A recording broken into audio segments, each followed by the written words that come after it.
추수감사 주일입니다. 하나의 농사를 잘 짓고 얻은 첫 수확물을 하나님 앞에 가지고 나와 감사로 예배 드리는 시간이 추수감사 주일의 의미라 할 수가 있습니다. 역사를 거슬러 올라가 보면 1620년 영국에서 매사추세츠의 플리머스라는 지역으로 청교도들이 이주를 하였지만 그의 겨울 아주 혹독한 추위와 그리고 전염병과 싸우며 버티면서 인디언들로 배운 경작법으로 봄에 그 다음에 이듬해인 봄에 옥수수를 재배하여 가을에는 수확을 할 수 있었다고 합니다.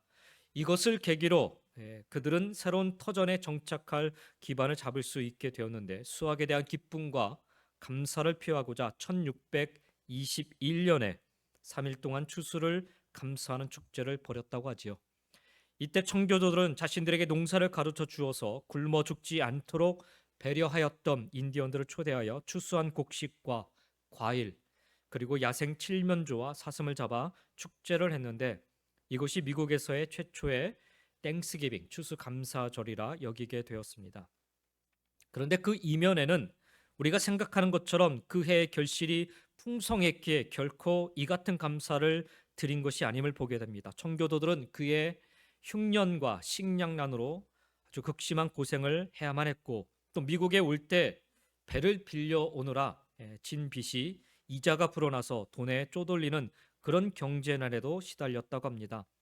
청교도들은 아무것도 없는 맨주먹이었기 때문에 먹을 것이 부족해서 고생했으며 완두콩 농사와 보리 농사도 망쳤다고 합니다. 그 당시 수확을 거둔 옥수수도 겨우 20에이커의 밭에서 난 것이 전부였다고 합니다. 더더군다나 전염병까지 유행해서 건강도 해쳤고 많은 이들이 또 죽음을 당했습니다. 날씨도 좋지 않았다고 합니다. 또한 전통과 생존권을 지키기 위해 무기를 든 그 땅의 인디언들과 또 대치하며 싸워야 했습니다. 그럼에도 그들은 하나님이 자신들을 돌봐줄 것으로 믿고 감사를 드리게 되었다고 합니다. 결코 풍족해서도 만족해서도 아닌 오직 믿음으로 드린 감사가 바로 초기 추수감사의 시간이었던 것입니다. 누구나 좋은 환경 속에서 그것을 누리며 살아가고 싶어 합니다. 그런 좋은 환경을 만나게 되면 감사가 절로 나오게 되는 것 같습니다. 그런데 만약 그 좋은 환경이 없으면 어떨까? 내게 주어진 환경이 좋지 않다여 감사가 메말라져 버린다면 우리의 감사는 환경에 좌지우지되는 그런 일차원적인 감사로 그치고야 말 것입니다. 청교도들이 보여준 그리 풍성하지 아니하였음에도 불구하고 드렸던 감사, 자신들의 불행 속에서도 드린 그 작은 감사의 씨앗과 더불어 오늘 본문 속에서도 우리는 또 하나의 감사를 발견하게 됩니다. 바로 갇힘 속에서 드린 감사입니다. 크고 작은 갇힘 속에 살아가는 성도 여러분, 한 해 모두가 다 넉넉함 속에, 편안함 속에, 그리고 형통함 속에 살아온 것은 아닐 것입니다. 제가 이번에 한국에 다녀오게 되었는데 가서 보니까 다들 어려운 삶을 살았던 것을 보게 되었습니다. 각자의 삶의 상황과 여건은 다 다르다 할지라도 때로 답답함에, 때로 억울함에, 그리고 때로 절망 속에 갇혀 어떻게든 이겨내 보려 애쓰고 힘쓰며 살아온 한 해였지 않나 그렇게 생각을 해 보게 됩니다. 그래서 우리 각자의 갇힘의 현실이 기도의 제목이 될 수 있을지언정 결코 감사의 제목은 되지 못하지 않았나 하는 생각이 듭니다. 그러나 우리 믿는 믿음의 성도들은 이 갇힘조차도 하나님 앞에 충분히 감사의 조건, 감사의 제목이 될 수 있음을 믿으며 오늘 하나님 앞에 나아가 깊은 뜨거운 감사를 드릴 수 있기를 원합니다. 오늘 특별히 갇힘 속에서 드린 바울의 참된 감사가 낳은 세 가지 결과를 함께 좀 살펴보면서 우리의 감사도 귀하고 복된 열매를 맺는 그런 참된 감사가 되기를 먼저 주님의 이름으로 간절히 축원드립니다. 오늘 우리가 읽은 본문의 말씀 빌레몬서는 노년의 사도 바울이 로마 감옥에 갇혀 있는 상태에서 마지막 순교당하기 직전의 상황일 것 같습니다. 그런 상태에서 골로새 지역에 있던 믿음의 형제 빌레몬에게 보내었던 편지입니다. 1절의 말씀을 다시 한번 읽어보면 그리스도 예수를 위하여 갇힌 자 된 바울과 및 형제 디모데는 우리의 사랑을 받은 자요 동역자인 빌레몬과라고 말씀하고 있습니다. 여기 말씀에 보면 사도 바울은 그리스도 예수를 위하여 갇힌 자라고 스스로 고백을 하고 있습니다. 여기 갇힌 자로 번역된 헬라어 데스미오스라는 단어는 쇠사슬의 매인 자, 묶인 자 또는 죄수라는 뜻을 갖고 있는 단어입니다. 이것은 바울이 당한 고난을 상징적으로 보여주고 있는 단어라 할 수가 있습니다. 사실 바울이 복음 때문에 받은 고난은 이루 말할 수 없이 많았습니다. 고린도후서 11장에 보면 바울은 자신의 고생담을 아주 상세하게 기록하고 있는데 거기에 보면 옥에 갇혔던 일, 여러 번 죽음의 위기를 맞았던 일, 그리고 강도를 당하였던 일, 자지 못하고 먹지 못하고 그렇게 고생하였던 일들을 자세하게 말하고 있습니다. 또한 바울은 고린도후서 1장에서도 힘에 겹도록 심한 고난을 당하여 살아야 할 소망까지 끊어지고 사형 선고를 받은 줄 알았다라고 고백을 합니다. 얼마나 힘든 고난이었는지 힘에 겹도록 심한 고난이라 이렇게 표현을 하고 있습니다. 그리고 얼마나 고통스러웠는지 살아야 할 소망이 끊어질 정도였다라고 고백을 합니다. 바울의 인생은 이처럼 고생과 수고의 연속이었음을 알 수가 있습니다. 이 정도 고생스러움이었으면 그 끝에는 좀 영광스러움을 기대해 볼 만도 할 텐데 이 같은 고통과 고난이었으면 나름 충분한 위로가 되는 보상을 기대해 볼 만도 할 텐데 그러나 바울의 그 고생과 수고의 끝자락에는 다름 아닌 로마의 차가운 감옥이 그를 기다리고 있었습니다. 갇힘의 인생이 그에게 기다리고 있었던 것입니다. 아마도 바울이 고난을 당할 때 그를 핍박하던 사람들은 바울의 고난을 보고 박수를 치며 비웃었을지 모릅니다. 그러나 복음을 위해 당하는 바울의 고난은 결코 무익하지 않았습니다. 하나님과 함께하는 고난이었기 때문에 그 고난은 오히려 값진 것이었습니다. 바울은 고린도후서에서 그래서 만일 너희가 자랑한다면 어리석은 말 같지만 나도 자랑할 것이 있다라고 하면서 자기 자랑을 열고 하는데요. 그런데 그 자랑이라고 하는 것이 그가 히브리인이었다라는 것이라든지 그가 가진 많은 지식이 아니라 그가 복음을 위해 수많은 고난을 당하면서도 하나님의 말씀에서 떠나지 않았다라는 것을 자랑을 합니다. 그리고 또한 빌립보서 1장 12절에서 말씀처럼 내가 당한 일이 도리어 복음 전파의 진전이 된 줄을 너희가 알기를 원하노라 라는 것들을 자랑을 합니다. 그리고 또한 오늘 본문의 내용처럼 그는 이곳 차가운 로마 감옥에서 하나님께 감사를 하고 있습니다. 고난당함을 감사하고 힘든 상황들을 감사하고 아니 오히려 이제는 마지막 노년에 갇혀버린 상황도 하나님께 감사하고 있습니다. 전혀 감사할 수 없는 그런 환경 속에서 그는 놀랍게도 감사를 하고 있는 것입니다. 4절의 고백이지요. 내가 항상 내 하나님께 감사하고 라고 말씀합니다. 또 다른 옥중서 서신서인 빌립보서 4장에 보면 사도 바울은 고난 가운데 아파하는 그리고 그 고난을 이기고자 애쓰며 살아가는 빌립보 교인들에게 이렇게 외치고 있습니다. 아무것도 염려하지 말고 오직 모든 일에 기도와 간구로 너희 구할 것을 감사함으로 하나님께 아뢰라. 그리하면 모든 지각에 뛰어난 하나님의 평강이 그리스도 예수 안에서 너희 마음과 생각을 지키시리라 라고 말씀하고 있습니다. 여러분 이 말은 빌립보 교인들이 그저 듣기 좋으라고 립서비스로 그냥 해주는 말이 아니에요. 사도 바울의 믿음의 고백이었던 것입니다. 복음 때문에 겪는 그의 고난과 고초로 인하여서 심지어는 차가운 감옥에 갇히고만 그의 환경 속에서도 그는 하나님 앞에 이처럼 진심 어린 감사의 고백을 드리는 삶, 이걸 놓지 않고 살았습니다.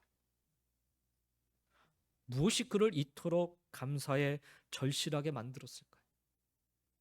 보면 사도 바울은 감사를 아주 절실하게 합니다. 정말 뼛속 깊은 곳에서부터 우러나오는 감사를 드릴 수 있었던 그 이유는 무엇이었을까요? 그는 감옥에 갇힌 현실보다요 예수 그리스도를 위하여 스스로 복음에 갇힌 상황이 말할 수 없이 감격스럽기 때문입니다.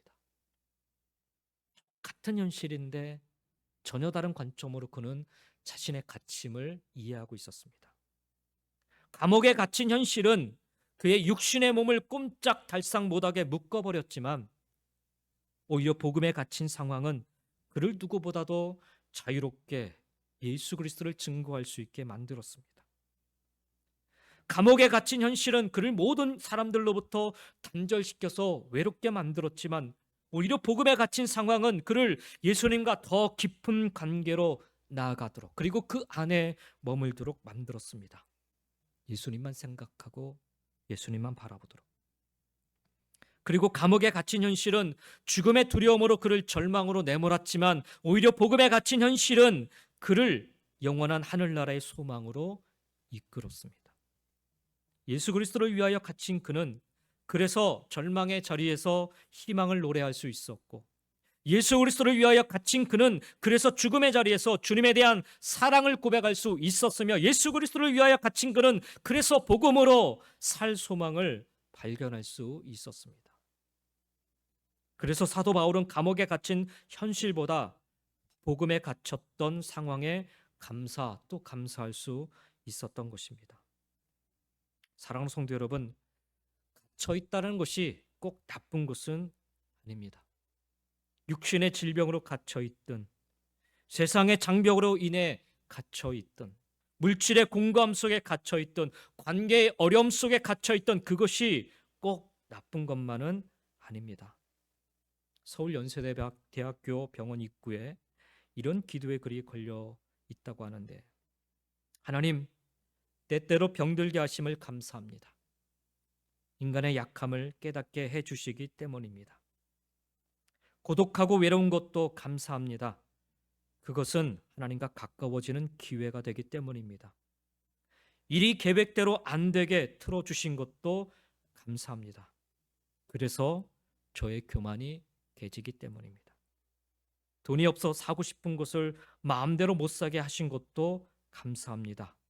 눈물 젖은 빵을 먹는 심정을 이해할 수 있기 때문입니다. 자식들이 공부를 기대만큼 안 하고 아내나 남편이 미워지고 부모와 형제들이 짐스러워질 때도 감사합니다. 그래서 그들이 저의 우상이 되지 않기 때문입니다. 때로는 허물을 느끼거나 몸이 늙고 아프게 하심도 감사합니다. 영혼을 사모하는 마음을 가지게 되기 때문입니다. 불의와 부정이 득세하는 세상에 태어난 것도 감사합니다. 하나님의 의를 사모하게 되기 때문입니다. 제게 잘못하고 저를 비방하는 사람들이 있게 하심도 감사합니다. 그럴수록 더욱 겸손해지고 더욱 노력하기 때문입니다. 오늘 밤 잠 못 이루고 뒤척이게 하신 것도 감사합니다. 그래서 병들고 고통받는 이웃들을 위해 기도할 수 있기 때문입니다. 하나님, 그럼에도 불구하고 모든 일에 감사할 수 있는 마음을 주심을 더욱 감사합니다. 라는 글이 적혀 있다고 합니다. 비록 갇힌 환경 속이랄지라도 이래도 감사, 저래도 감사하는 삶을 살아보시기 바랍니다. 그것으로 인해 가장 귀하고 복된 일은요, 내 인생을 바라보는 관점, 특별히 하나님을 바라보는 시선이 변화되는 축복일 것입니다. 바울과 같은 갇힘 속에서 드리는 이 참된 감사로 인하여서 환경에 끌려가는 자가 아니라 환경을 변화시키는 저와 여러분 모두가 다 되시기를 예수님의 이름으로 간절히 축원드립니다. 두 번째로 참된 감사는, 첫 번째는 환경을 변화시키는 감사의 능력이 나타나는 것이고, 두 번째로는 갇힘 속에서도 생명을 낳게 됩니다. 사도 바울은 그동안 수많은 전도 여행 등으로 자신이 세운 교회들로부터 성도들에 대한 특별한 소식을 듣기가 무척 어려웠습니다. 영적으로 어떻게 성장해 가는지, 교회에 특별한 문제들은 없는지 등 자주 이동하다 보니까 그런 일들을 자세히 보고받기가 무척 어려웠습니다. 그리고 자신의 기도와 생각을 담아 전달하기도 어려웠습니다. 계속해서 이동해 움직여 갔기 때문입니다. 그러나 로마 감옥에 갇히고 나니까 정기적으로 각 지역에 세운 교회들로부터 들려오는 소식들을 접할 수 있게 되었습니다. 그 중에 하나가 바로 이 골로새 교회 성도인 빌레몬에 대한 소식이었던 것입니다.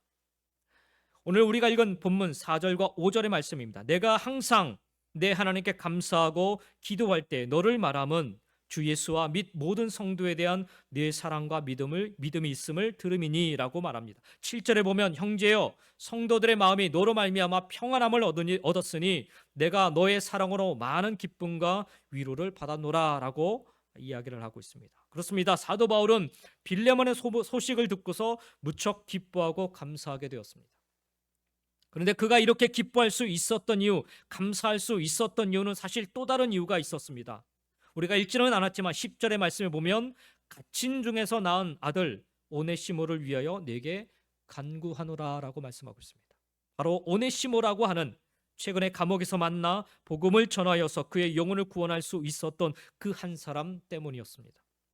오네시모는 바로 빌레몬에게서 금전적 손해를 끼치고 도망한 그의 종이었습니다. 노예였는데 주인에게 있었던 어떤 재산상의 어떤 것들을 손해를 끼치고 도망한 사람이었습니다. 그리고 그가 어떠한 연유에서였던지 지금 로마 감옥에 있었던 것입니다.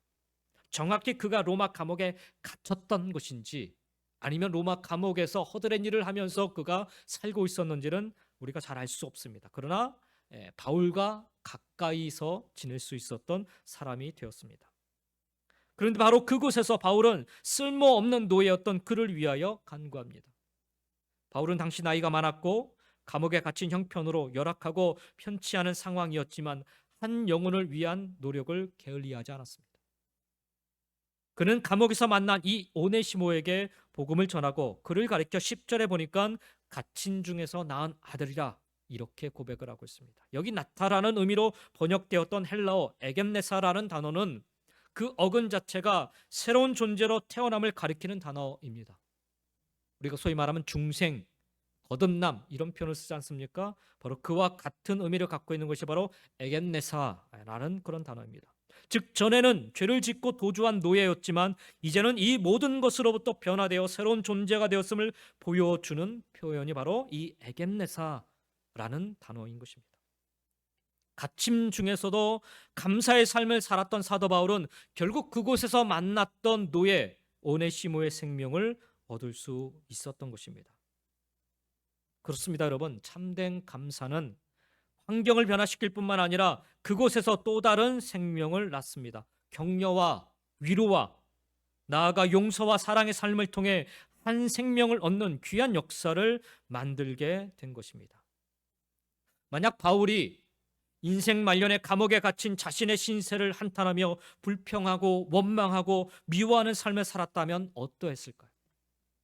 아마도 그의 주변에는 사람들이 모여들기는커녕 하나둘 거리를 둔 채 점점 외로운 삶을 살아야만 했을 것입니다. 아무도 원망과 불평뿐인 바울의 이야기에 귀 기울이려 하지 않았을 것입니다. 그런데 그는 갇힌 그 감옥 속에서 모두가 다 불행하다 여기는 그 환경 속에서 누구나 다 불평과 원망에 빠질 그런 순간 속에서 바울은 또 감사하는 삶을 살아가고 나니 사람들이 모여들기 시작했고요. 사람들이 그의 이야기에 귀를 기울이게 되었고 그중에 오네시모와 같은 이는 자신의 잘못을 뉘우치고 다시금 복음 안에서 새로운 인생 살기를 결단하게 된 것입니다. 이처럼 참된 감사는 나 하나의 감사로 끝나지 않고 내 개인의 울타리를 넘어서 이웃에게까지 선한 역사를 이루게 만드는 것입니다. 사랑하는 성도 여러분, 감사 많이 하시기 바랍니다. 불평할 일이 많고 원망할 일이 많고 내 뜻대로 되지 않을 일이 많지만 그러나 여러 번의 입술을 통하여서 감사 많이 하시기 바랍니다.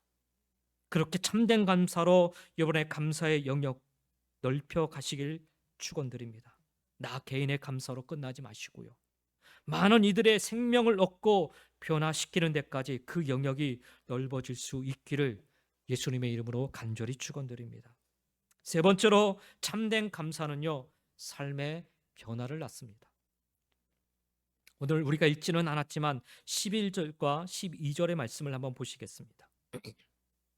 그가 전에는 네게 무익하였으나 이제는 나와 네게 유익함으로 네게 그를 돌려보내노니 그는 내 신복이라 말씀합니다. 오네시모라고 하는 사람의 이름의 뜻은요, 유익한이라는 그런 뜻을 갖고 있습니다. 당시 주인들이 자기에게 유익한 자가 되라는 그런 의미로서 노예들에게 흔히 지어주었던 이름이 바로 오네시모라는 그런 이름이었다고 합니다. 오늘 본문에서 바울은 오네시모가 전에는 빌레몬에게 자신의 이름과는 반대로 아주 무익한 종이었지만, 아니 오히려 해악을 끼치는 그런 종이었지만 그리스도를 믿고 성도가 된 이후로는 바울에게나 빌레몬에게나 자신의 이름대로 유익한 자가 되었음을 밝히고 있습니다. 주인을 섬기고 그 집안일을 거들어야 하는 노예가 주인의 돈을 훔쳐 달아났으니 그 주인에게 쓸모없는 정도를 넘어서 유해한 존재였을 것입니다. 근데 바울이 육신의 갇힘 속에서도 복음의 자유함 속에 이 오네시모에게 복음을 전한 결과 무익하던 그가 유익한 자로 변화되었습니다. 그리고 나아가 그를 빌레몬에게 다시 보내므로 오네시모는 자신의 죄를 직접 고백하고 용서를 구하게끔 변화된 삶을 살게 됩니다.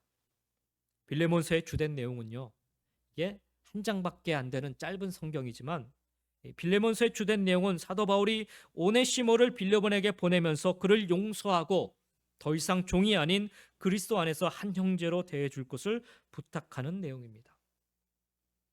용서를 해줘야 하는 입장에서도 사실 쉽지 않은 일임에는 틀림이 없습니다.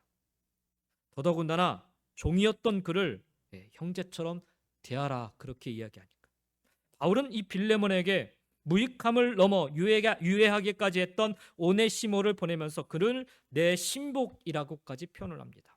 즉 원문 그대로 번역을 하면요, 내 친자식 이상으로 자신의 심장처럼 극진히 사랑하는 자라는 그런 뜻입니다. 이 신복이라는 말이. 아니, 돌아오는 즉시 잡아 죽여도 아무렇지 않을 한낱 노예 신분의 오네시모를 바울의 그 사랑하는 자식처럼 여기고 그를 맞이하라는 것입니다. 빌레몬의 입장에서는 참으로 쉬운 일은 아니었을 것입니다. 그러나 또 한편으로 반대로 생각해 보면 오네시모의 입장에서도 이것은 결코 쉬운 일이 아니었을 것입니다. 당시 법으로 보면요, 주인이 죄를 범한 종을 죽여도 아무런 하자가 없는 그런 세상이었습니다.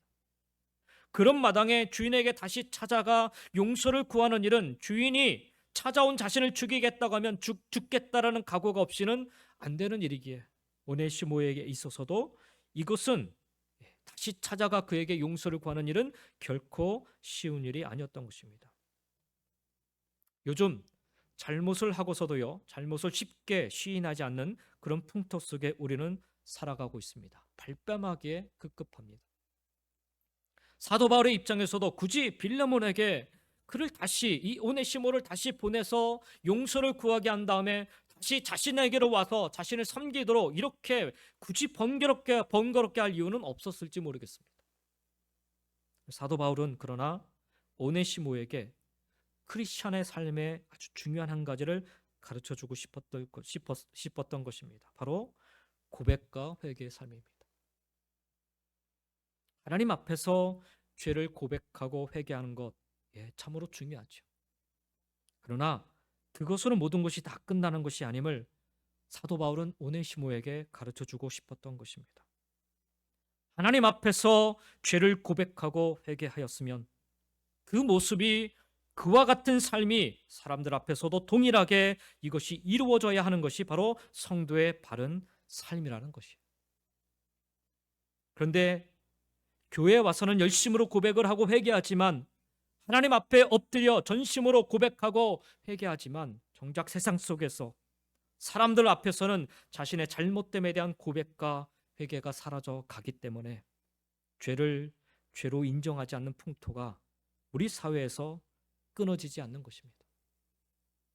사도 바울은 오네시모에게 이 사실을 분명히 가르쳤고, 오네시모는 분명한 삶의 변화의 그 연장선상에서 순종하고 빌레몬에게 나아갔던 것입니다. 그리고 빌레몬 역시 용기를 내어 자신을 찾아온 이 오네시모를 용서하고 형제로서 대해줄 수 있었던 것입니다. 이것이 하나님을 믿는 믿음의 공동체의 모습이고 하나님을 믿는 성도들의 모습인 것입니다. 그 결과 초대교회 귀한 지도자였던 한 사람인 이 오네시모라는 사람을 얻을 수가 있었습니다. 고백과 회개, 용서와 사랑, 이 모든 것이 바로 바울의 갇힘 속에서 드렸던 참된 감사에서부터 시작이 되었습니다. 그의 갇힘 속에서 드린 참된 감사는 환경을 변화시켰고 생명을 낳았으며 그리고 한 사람의 삶을 변화시켰습니다. 참으로 놀라운 능력이 아닐 수가 없습니다. 감옥에 갇혔으나 감옥이라는 환경이 아닌 복음에 갇힌 사도 바울이 드린 이 참된 감사, 감옥 안이 아니라 예수 그리스도 안에서 드린 참된 감사가 낳은 참으로 놀라운 축복의 결실들이 아닐 수 없습니다. 오늘 왜 우리가 갇힘 속에서도 감사를 드려야 하는가? 우리의 환경을 변화시킬 수 있기 때문입니다. 왜 우리가 갇힘 속에서도 변함없이 뜨겁게 하나님께 감사를 드려야 하는가? 생명을 낳는 역사가 일어나기 때문입니다. 왜 우리가 이 갇힘 속에서도 범사에 끊임없이 하나님께 감사해야 되는가?